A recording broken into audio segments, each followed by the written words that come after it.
Jesus Christ. Bought an abandoned church for $3 and restored it for an orphan boy who slept there. On a freezing winter night in a forgotten town in western Pennsylvania, an abandoned Catholic church stood like a wound that never healed. Its stained glass windows were shattered, its doors warped by decades of neglect, its bell tower silent for so long that most locals had stopped noticing it at all. But inside that ruined sanctuary, beneath the last row of broken wooden pews, a 9-year-old boy curled his thin body into the darkness and called it home. His name was Caleb Reyes. To the town, street, Bridget's church was just another failed property, seized by the county, marked for auction, waiting to be erased. To Caleb, it was the only place where the cold wind felt slightly less cruel, where rain didn't fall directly on his face, where he could whisper prayers without being chased away. He knew every crack in the stone floor, every loose nail under the pews, every sound the building made at night. When the wind pushed through the broken windows, it sounded like breathing. When the old door creaked, it sounded like someone trying to come back. 3 months earlier, Caleb had still belonged somewhere. His grandmother, Rosa, had been his entire world, his shelter, his teacher, his church. She taught him the Hail Mary with trembling hands, taught him how to read by tracing letters from an old Bible, taught him that God never abandons his children. Then one night her breathing stopped, and when the neighbors came, they brought sympathy but not solutions. Social services were mentioned, foster homes, shelters. Caleb disappeared before anyone could decide his future. Now each night, when the church grew quiet and the shadows stretched across the collapsed altar, the boy would crawl out from beneath the pew and do the same strange ritual. He would lift the fallen crucifix from the floor and prop it upright against the wall, making sure the face of Jesus was no longer turned downward. Then he would kneel on broken stone, ignoring the pain in his knees, and whisper words that were half prayer, half question. Across town, a small metal sign had just been nailed to the church door. Most people walked past it without reading. But by morning, that sign would change everything. Because while Caleb slept beneath splintered wood and cold stone, a man he had never met was already on his way. A man with dust on his boots, a toolbox in his hand, and only $3 to his name. A man the world would see as a simple carpenter, but whose arrival would turn an abandoned church into a living miracle, and an orphan boy into proof that Jesus Christ still walks among the forgotten. After his grandmother died, the world seemed to quietly decide that Caleb Reyes no longer belonged to anyone. From the neighbor's point of view, it was an unfortunate situation, but an inconvenient one. Grandma Rosa had been old, sick, living on a small disability check.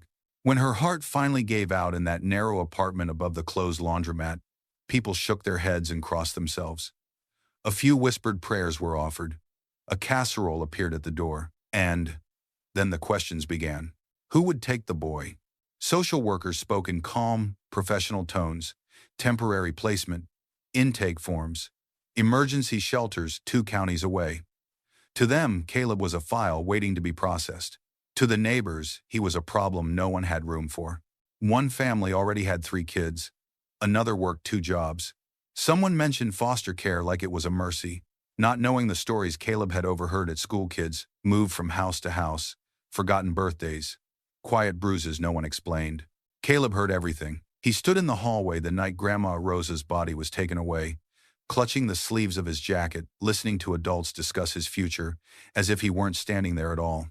No one asked what he wanted. No one noticed how tightly his fingers were digging into his palms. When a woman gently placed a hand on his shoulder and said, "You'll be okay, sweetheart," he nodded, because that was what good kids did when adults were uncomfortable. That night, he packed what little he had, a worn sweater, an old Bible with Grandma Rosa's handwriting in the margins, and the rosary she had pressed into his hand years ago, telling him never to let go of it even when God felt far away. He didn't wait for morning. While the apartment still smelled faintly of jasmine soap and hospital disinfectant, Caleb slipped out into the cold streets. He walked without a plan, only away from the voices, the forms, the place where every corner reminded him of someone who would never come back. His small legs carried him farther than he thought possible, until exhaustion finally forced him to stop. That was when he saw the outline of the church. Street Bridget stood at the edge of town, half hidden behind overgrown weeds and rusted fencing. Its doors were crooked, its windows broken, its sign long faded. Most people saw a dead building. Caleb saw something else. Thick walls, a roof, silence. He pushed the door open and stepped inside. In that moment, Caleb lost his last official place in the world. No address, no guardian, no safety net. But as he curled up beneath the broken pews that first night, shivering in the dark, one thought repeated itself in his tired mind. If no one else wanted him, at least this forgotten church didn't push him away. By the third night, the abandoned church had stopped feeling like a hiding place and started feeling like something dangerously close to home. Street Bridgets did not welcome Caleb with warmth. The stone floor held the cold like memory, and the air smelled of damp wood, dust, and old incense that no one had burned in years. Rain leaked through holes in the roof, dripping in slow, patient rhythms. Pigeons nested in the rafters, their wings beating suddenly in the dark, making his heart race until he learned the sound. Every night brought new fears, but also new lessons. Where the floor was safest to sleep, which pews creaked loudest, which corners the wind reached first. Caleb learned the church the way other children learned their bedrooms. During the day, Street Bridgets belonged to silence. Sunlight slipped through shattered stained glass, scattering broken colors across the floor, like fragments of forgotten prayers. Reds, blues, and golds danced across the fallen altar, touching cracked stone and splintered wood. Caleb would sit quietly, watching the light move, imagining it was alive still, trying to find something worth blessing.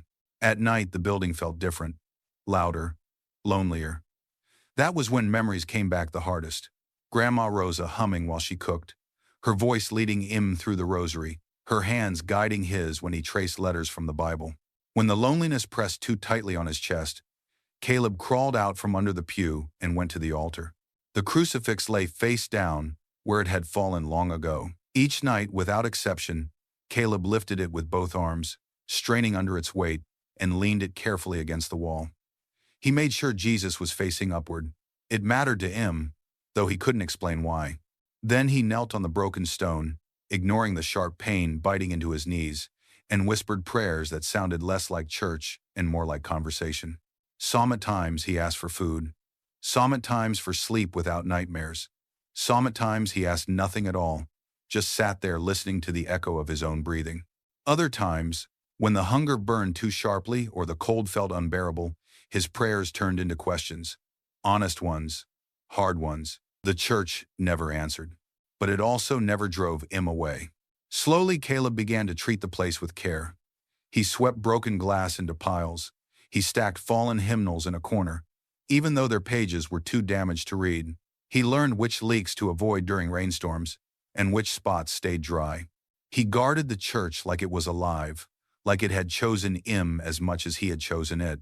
To the town, Street Bridgets was abandoned. A mistake from another era. A building waiting to be sold or demolished. To Caleb, it was something else entirely. It was the only place left in the world where he could exist without being told to move along. Morning after morning, Caleb Reyes woke to the same reality, and it never grew easier. Before dawn, while the town still slept behind locked doors and drawn curtains, the boy slipped out of Street Bridgets like a shadow. He learned to move quietly, to listen before stepping onto the sidewalk, to freeze when headlights passed. Hunger had sharpened his instincts faster than any lesson ever could. Survival demanded silence. Behind the grocery store 2 blocks away, dumpsters became his classroom. He memorized delivery schedules, learned which bags held bruised fruit instead of spoiled meat, which mornings the bakery threw away bread that was stale but still edible. He learned to tear away mold without wasting the rest. Learned to drink water slowly so his stomach wouldn't cramp. Learned how shame tasted bitter and heavy when he ate standing up, ready to run. Adults rarely noticed him. When they did, their reactions followed a pattern. A quick tightening of the face, a glance away, sometimes anger. Get out of here. Sometimes fear. Call the police. Once a man raised a broom as if Caleb were a stray animal instead of a child. Caleb ran until his lungs burned, hands scraped raw from falling on concrete, blood drying unnoticed on his palms. By mid-morning, he headed to school. The building smelled of disinfectant and warm lunches he could not afford. Caleb sat in the back of the classroom, shoulders hunched, trying to disappear. His clothes carried the damp scent of the church, and the other kids noticed immediately. Brandon made a face when Caleb passed. Madison whispered loudly enough for everyone to hear. "He smells like an old grave." Laughter followed, sharp and careless. The teacher, Miss Keller, noticed. She always did. Sometimes her eyes softened. Once, she slid half a sandwich onto Caleb's desk without a word. He stared at it, heart pounding, torn between hunger and humiliation. He ate it anyway, fast and silent, ashamed of how badly his hands shook. Nothing changed after that. Afternoons blurred into evenings. Caleb drifted between corners of the town where no one asked questions. When the cold grew unbearable, or the looks became too heavy, he returned to Street Bridget's. He pushed open the warped door and exhaled, like someone slipping underwater to escape noise. Night was the hardest. The church amplified everything: hunger, fear, loneliness. The stone floor stole heat from his bones. Rats scurried in the walls. Wind howled through broken glass like distant voices calling his name. On the worst nights, when his stomach twisted and sleep refused to come, Caleb crawled to the altar and pressed his forehead to the cold stone. He didn't ask for miracles anymore. He asked for endurance. Days became weeks. Weeks became months. Each sunrise brought the same cycle: search, hide, endure, return. The world kept moving without him, and Caleb learned the cruel rhythm of being invisible. But even as his body grew thinner and his steps slower, something stubborn refused to die inside him. Every night, no matter how exhausted he was, he still lifted the fallen crucifix. He still faced it upward. And somewhere beneath the weight of hunger and fear, a quiet, unspoken hope lingered, fragile, trembling, but alive, waiting for a break in the cycle that had not yet come. School was supposed to be the last place where Caleb Reyes still felt like a child. Instead, it became another room where he learned what it meant to be judged. The moment he stepped into the hallway, whispers followed him like a shadow. It started with noses wrinkling, backpacks shifting away, desks scraping just far enough to make a point. Brandon Pike was usually the first to speak, loud and confident, the kind of boy who learned early that cruelty could earn laughs. "Here comes the church, kid," he sneered one morning. "Does Jesus tuck you in at night? Or do you sleep with rats now?" Laughter burst out, careless and sharp. Caleb kept his eyes down. He had learned that answering only made it worse. Madison Crowe joined in with practiced ease, her voice sweet and cutting at the same time. "My mom says kids like you bring bad luck," she said, twirling a pencil. "That's why God took your family. You must have done something wrong." The words landed heavier than fists. Caleb felt them settle in his chest, pressing where hope used to live. From the front of the room, Miss Keller heard everything. Her chalk paused mid-sentence. For a moment it looked like she might speak, but the moment passed. She turned back to the board, choosing order over confrontation, silence over defense. From her point of view, one outburst would lead to more trouble, more paperwork, more attention from administrators who already warned her about problem students. It felt easier to pretend she hadn't heard, Caleb noticed. He noticed the way adults looked away when things became uncomfortable. He noticed how quickly compassion turned into distance. During lessons, his mind drifted far from numbers and spelling words. He wondered if Brandon and Madison were right, if God really did keep score, if loss was punishment, if faith only worked for people who already had something to lose. One afternoon, when the taunts followed him all the way to the lockers, Caleb snapped. He whispered back, voice shaking. "Stop." Brandon laughed louder. "Or what? You'll pray for us?" More laughter. Caleb's fists clenched so tightly his nails cut into his skin. He imagined shouting, imagined throwing a punch, imagined being seen. Instead, he walked away. That night, kneeling in the ruins of Street Bridget's, Caleb's prayers sounded different, less trusting, more careful. He still lifted the crucifix, still faced it toward the light, but his words trembled with confusion. "Grandma said, 'You never leave,'" he whispered into the silence. "But everyone else does." The church gave no answer. For the first time since he'd arrived, Caleb wondered if faith was something that bent under weight like old wood under too much pressure. And if so, he wasn't sure how much more it could carry before it finally broke. The coldest night came without warning. Rain hammered against the broken roof of Street Bridget's, slipping through cracks and soaking the stone floor until the church smelled of wet dust and decay.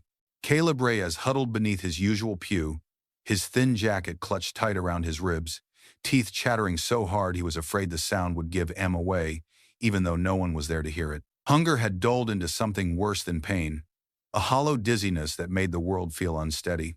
When the dripping reached his face, he stopped trying to sleep. Caleb crawled out from the shadows and crossed the church on trembling legs. The altar looked smaller that night, almost defeated.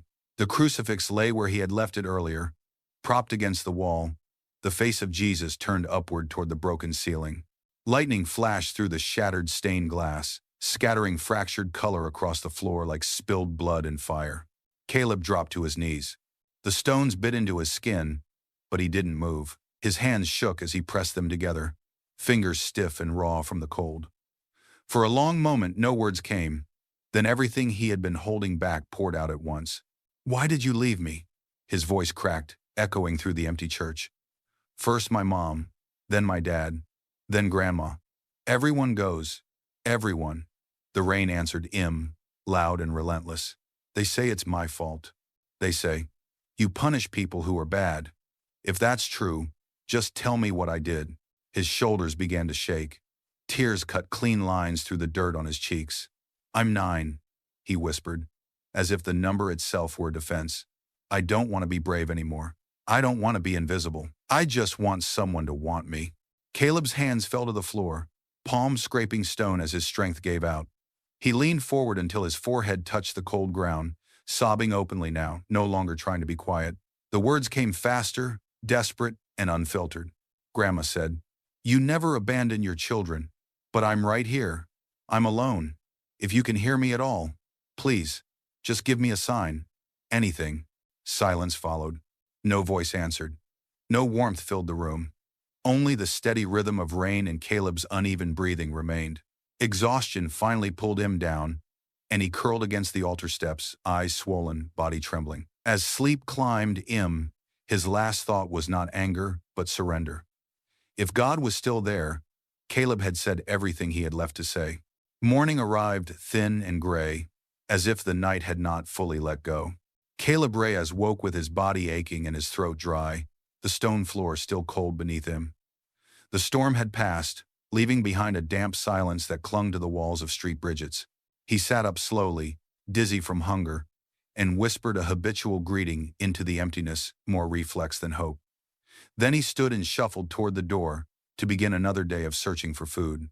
That was when he saw it.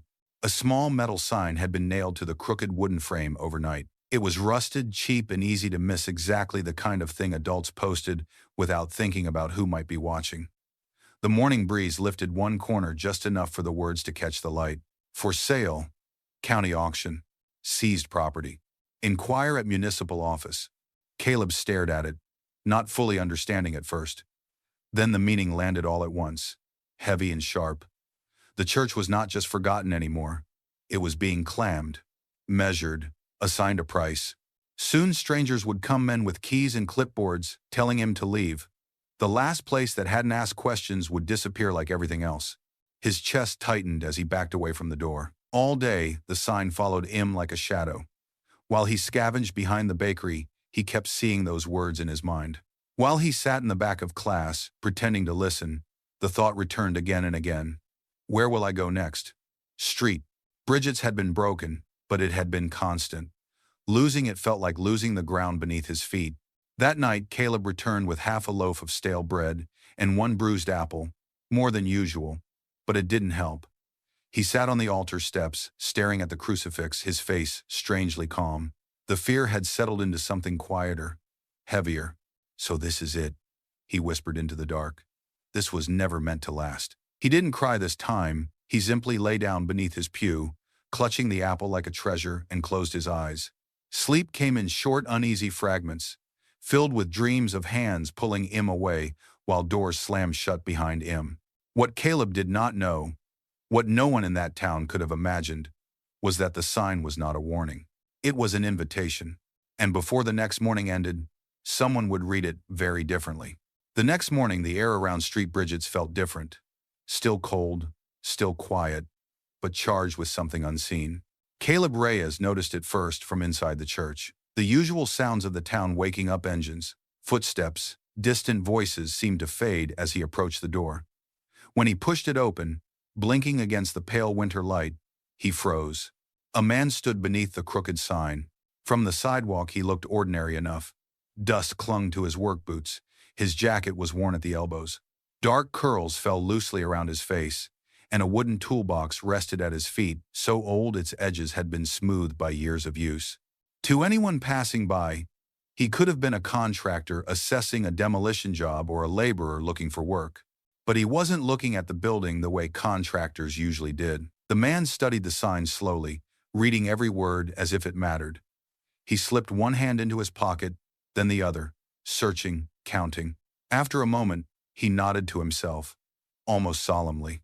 Though Caleb stood several steps back, he heard the man speak quiet, steady, unmistakably calm. $3, he said. That's all I've got. Caleb's heart began to race. This is it, he thought.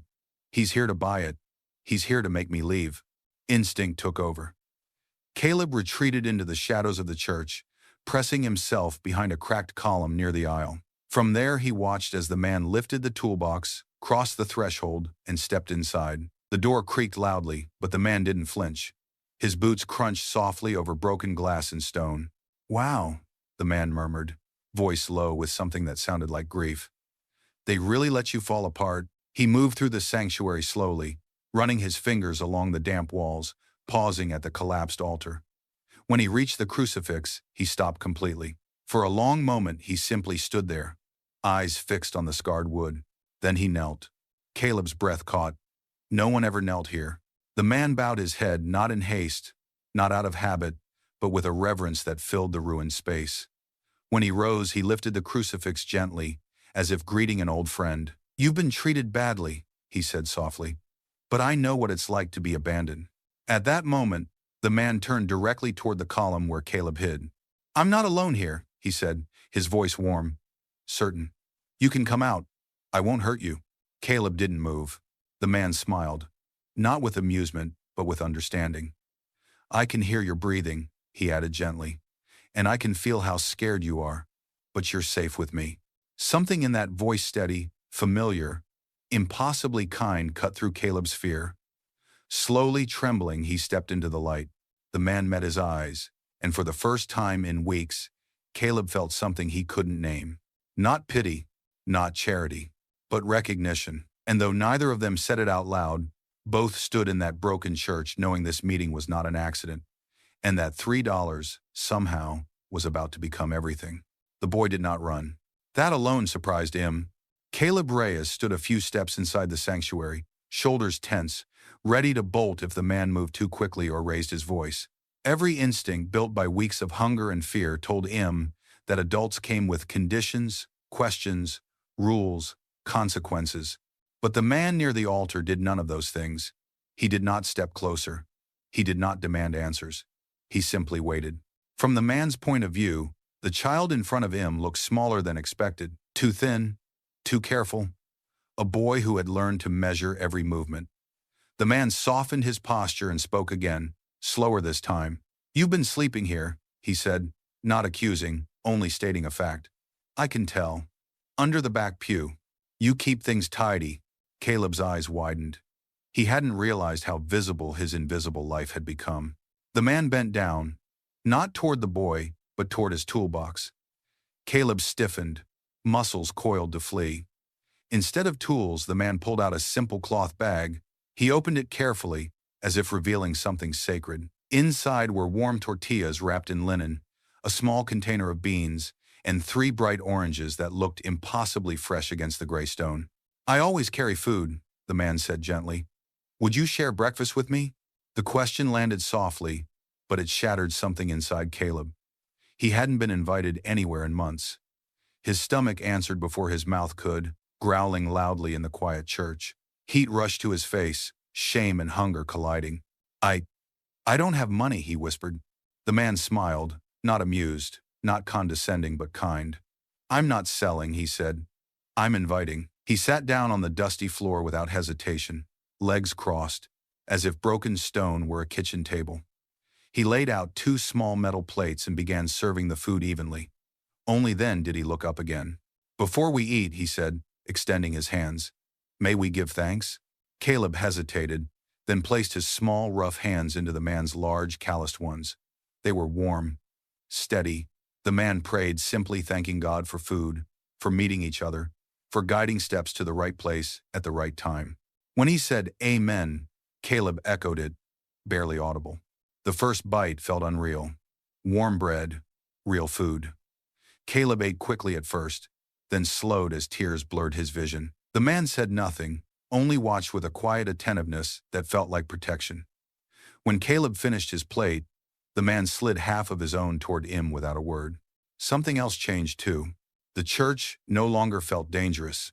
For the first time since Grandma Rosa died, Caleb felt it in his bones, a strange, unfamiliar safety. Not because the walls were strong or the future was clear, but because this man made no demands and offered no threats. He did not ask where Caleb's parents were. He did not mention authorities or shelters. He did not tell the boy to leave. He simply stayed. And in that ruined sanctuary, with crumbs on the floor and sunlight breaking through shattered glass, Caleb realized something that frightened him almost as much as it comforted him. For reasons he could not explain, being near this man felt like being found. The work began the very next morning, quietly, without ceremony. From the outside, Street Bridget still looked like a ruin, but inside something had shifted. The man who introduced himself simply as Emmanuel moved through the church with purpose, not haste. He studied beams, tested boards, listened to the building, the way a doctor listens to a heartbeat. Where others would have seen decay, he saw possibility. Caleb watched from a distance at first. He expected to be told to stay out of the way. Instead, Emmanuel handed him a broom. "Let's start with the small things," he said. "Small things are how life gets rebuilt." The words felt heavier than they should have. Caleb swept broken glass into piles, his movements careful, almost reverent. For the first time in months, his hands were busy with something that didn't involve running or hiding. Days settled into a new rhythm. In the mornings, Emmanuel arrived at dawn. In the evenings, they shared simple meals inside the church. Between those moments, the building slowly began to change. Rotting boards were replaced, leaks were patched, fallen pews were lifted and repaired. Emmanuel taught Caleb how to hold a hammer properly, not too close to the head, not too tight. "Let the weight do the work," he said. "Force breaks things. Patience builds them." Caleb failed often. Nails bent, boards split, his hands blistered. Each time, he froze, bracing for anger. It never came. Emmanuel only nodded, pulled out a bent nail, and said, "Try again." Something in that permission "try again" worked its way deeper than any lesson in carpentry. As the church slowly stood taller, so did the boy. Caleb's steps grew steadier. His shoulders lifted. He slept through the night without jolting awake at every sound. He began to laugh, softly at first, surprised by the sound of it. While sanding wood or carrying tools, Emmanuel spoke of things that felt larger than the work itself. "People come to places like this when they're tired," he said one afternoon, brushing sawdust from his hands. "When we fix these pews, we're not fixing furniture. We're making space for souls to rest." Caleb listened carefully, storing each word like a tool he might need later. They repaired stained glass windows using fragments left behind, pieces too old, too cracked for anyone else to want. Held up to the light, the glass still shimmered. "Broken doesn't mean useless," Emmanuel said, watching Caleb trace the colors with his eyes. The boy swallowed hard. The lesson landed somewhere deep. With every repaired beam, every swept corner, something unseen was being restored as well. Caleb no longer prayed out of desperation alone. Some at times he prayed out of gratitude, an emotion that felt unfamiliar and dangerous, like trusting a bridge before testing it. To the town, nothing had changed yet, but inside Street Bridget's, wood was strengthening, walls were breathing again, and a boy who had once believed he was unwanted was learning, nail by nail, that broken things could still become beautiful. And that maybe, just maybe so, could he. As the weeks passed, Caleb began to notice things that didn't fit into any ordinary explanation. At first they were small, easy to ignore if he wanted to. Emmanuel would pause mid-work and say, "Careful there," just before a loose board gave way. Or he would hand Caleb the exact tool he needed without being asked, as if he had heard the thought before it formed. From Emmanuel's side, it seemed natural. From Caleb's, it felt like being gently anticipated. Then came the words. One quiet afternoon, While they worked near the altar, Emmanuel spoke without looking up. "You stayed with your grandmother all night," he said calmly, sanding a beam. 7 hours. You didn't leave her side until the first light touched her face. The tool slipped from Caleb's hands and clattered to the floor.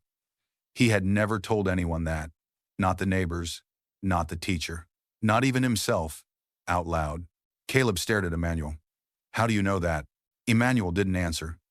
Immediately, he brushed the sawdust from his palms and continued, as if finishing a thought already begun. "She told you not to be afraid. She said God had beautiful plans for you, plans she wouldn't live to see.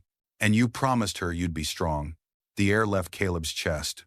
Those words had been whispered in a dark room, with no witnesses but a dying woman and a terrified child. Caleb's eyes burned as tears rose uninvited. He tried to speak, but no sound came. Emmanuel finally turned to him then, his gaze steady, not intrusive, recognizing.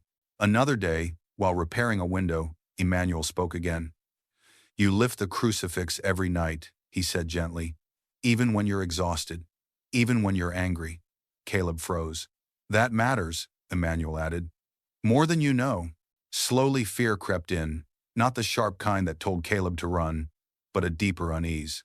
Who was this man? Why did he know the shape of Caleb's grief, the rhythm of his prayers, the exact moments he almost gave up? And then there were the hands. One evening, as the light faded, Caleb noticed scars on Emmanuel's palms, round, deliberate marks that didn't match splinters or nails. He stared too long. Emmanuel didn't pull away. He simply covered the scars with his thumb, as if acknowledging something sacred. Caleb's voice shook.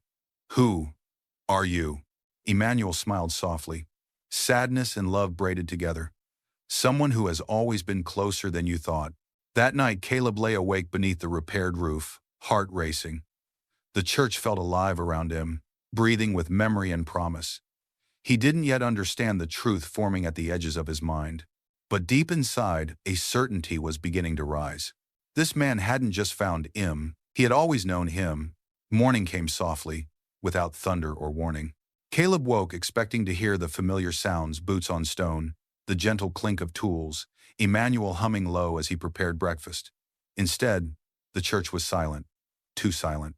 Sunlight streamed through the stained glass, brighter than it had ever been, filling street bridges with colors so vivid they almost hurt to look at. "Emmanuel?" Caleb called. No answer. Panic tightened his chest as he searched the church.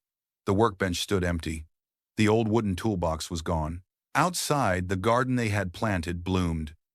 Impossibly, flowers bursting with color despite the winter air. It was beautiful and terrifying. At the altar, something new waited. A small wooden carving rested at the center, polished and warm to the touch. Two carpenters' hands holding a heart. Caleb's breath caught when he saw the palms. There, carved with unmistakable care, were the marks round, deliberate wounds where nails had once pierced. His knees gave way. At the base of the carving, words were etched in a steady hand. "You were never abandoned. I was building your future." The truth struck like light through darkness. Emmanuel had not been a stranger, not a contractor, not just a carpenter. The patience, the knowledge, the scars, the way broken things became whole in his presence. Caleb pressed the carving to his chest, sobbing, not from loss this time, but from understanding. Jesus Christ had walked beside him. As Caleb stood, wiping his tears, he noticed something else. The church, once repaired piece by piece, now stood completely restored. Cracks were gone. Glass shone flawless. Wood gleamed as if newly born. It was a miracle finished by hands greater than any man's. Later that day, townspeople gathered, stunned. A priest came. Prayers were said. Street Bridget's was reborn, not just as a building, but as a refuge. Caleb stayed. He welcomed other children who arrived hungry and afraid. He shared food. He taught them how to fix what was broken: wood, windows, and hearts. And every night, as candles flickered beneath the restored cross, Caleb remembered, Jesus had come, not when the world was watching, but when a child had nothing left but faith bent by pain and refused to let it break. If this story touched your heart, if you've ever felt forgotten or lost, remember this: grace still finds us. Please like this video and subscribe to the channel Jesus Christ Encounters for more true-to-the-heart stories of faith, hope, and quiet miracles.